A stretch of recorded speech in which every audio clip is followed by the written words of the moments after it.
Hello, everyone. This is Miki's Corner, where I actually talk to you in a corner.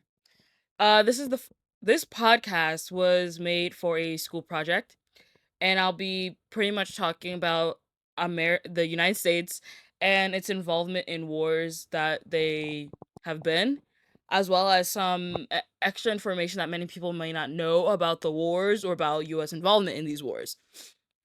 And for our first episode, I'll be talking about the U.S. involvement in World War One. But first, I need to explain to you how the war started. Background information.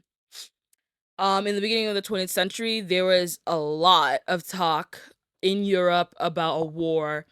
There was They knew a war was gonna happen. They just didn't know when or where or who was gonna start it. And there was especially big tension between these sorry, the European countries and Russia.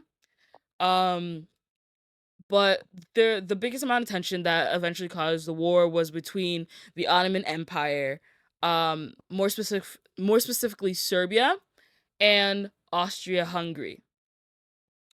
Austria-Hungary also had a lot of beef with Russia because Russia had aided in the independence of many of the countries that had fought against the Austria-Hungarian empire, which I also kind of find a little funny because then they kind of took those states and and did the same thing. But um anyways, back to the war. Austrian Archduke Franz Ferdinand and his wife Sophia decide to visit Sarajevo. Sorry, yeah. Sarajevo, Bosnia. There we go. And that country had back then recently been annexed into the Austria-Hungary Empire. So they pretty much made a big spiel out of it. They told everyone and everything that they were going to be there in Sarajevo. And they even drove around in a top down car. So they were in like prime. So they had like prime positioning in events to aid in their own assassination, if that makes any sense. Um, so on their way to Sarajevo, I think while in Sarajevo actually, there was a team of assassins with bombs, and the first set of bombs had missed the Archduke and his wife, and instead they hit the officers that were behind them in the other car. So then the Archduke goes into hiding. He goes out of hiding back to Sarajevo to meet with the officers, make sure they're okay. And then on his way back to his hotel room, I forget. He gets his driver takes a wrong turn and coincidentally stops. Coincidentally, I say. Um Stops next to one of the failed assassins, and actually that assassin ends up assassinating the Archduke. Um Austria-Hungary gets really upset and thinks that Serbia is behind it, which they probably are, but they're obviously not gonna admit because who's gonna do that? So Austria goes and tells Germany, "Hey, we're about to go to war. Like, you want to come join?" And Germany's like, "Of course I want to join. You're my ally, best friend." So they declare war on Serbia on July 28th in 1914. Um, then Russia, who was besties with Serbia, was like, "I got your back. Don't worry." So then it was like a full scale war, and so soon after, France, technically, kind of, sort of Belgium, and Great Britain had joined. Great Britain had joined initially because they were afraid of a full scale war. It ended up being a full scale war, and they're also scared of invasion. All the countries thought that the war was gonna actually last like a few months, but obviously that wasn't the case. The war lasted around 4 months. And then later on, the Allies, Russia, France, Belgium, and Great Britain, and Serbia, technically Ottoman Empire. I forget what it's still the Ottoman Empire. Um, are joined by Japan, Romania, China, and the US.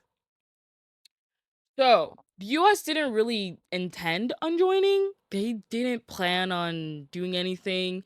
But they did have a lend lease with Great Britain, so they were on pretty much honoring it and giving Great Britain and its allies weapons. But they were mainly giving they were they were really working with the British Navy a lot, and the British Navy had relied so much on American ammunition that American American ammunition fact manufacturers, there you go, sorry, that American ammunition manufacturers had actually um were pretty much working double time, ramping production in order to meet quotas and help the British Navy. And in response to that, Germany had sent intelligence to harm the US manufacturing sector. And the United States didn't really have a centralized intelligence like sector itself internationally. And you can see that in the Revolutionary War as well as the Civil War, where there could be acts of espionage done by different countries, and they don't know it's done by different countries because they don't have a set and a set intelligence sector. And the sorry, I forget what the word is.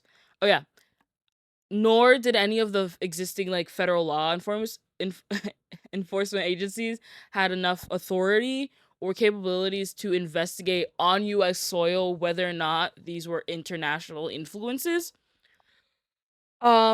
So German intelligence act like during World War One really worked against the United States. But because the United States didn't really know what was going on, they kind of just brushed it off as industrial accidents, freak accidents, or just some random cause. But what really forced the United States to enter the war was the German resumption of submarine attacks on passenger merchant ships in 1917, which was banned um in the Second World War as well. Um but it was banned before the First World War had started. And they kind of went against that and they did it anyways, so the Americans were like, "Well, what the heck, man?" And they joined the war. So the US entered the war April 6th, 1917, and then President Woodrow Wilson had enacted the Selective Service Act on May 18th, 1917, in order to draft men into the military. So then, um, about a year after that, almost a year and a few months, on November 11th, 1918, Germany had formally surrendered, and all the nations had agreed to stop fighting while terms of peace were negotiated. America was I don't know how to explain this. They cared. So they made sure they were present when they were doing like the negotiations, which led to Germany reducing their military force and powers to pretty much nothing, as well as Germany paying I think reparations to America, the United Kingdom, well, Great Britain and Russia and France, which which Germany didn't have the money for, so their country just flopped, I guess. And pretty much a lot of other policies and stuff that the Allied powers had put in, which, as this one history YouTuber oversimplified explains as you allowing anyone from the Allied powers to go to Germany, grab a German, and pretty much just beat him up. So that is American involvement in World War One. That is World War One. Thank you so much for watching. This was Miki's Corner, and I will see you in the next episode.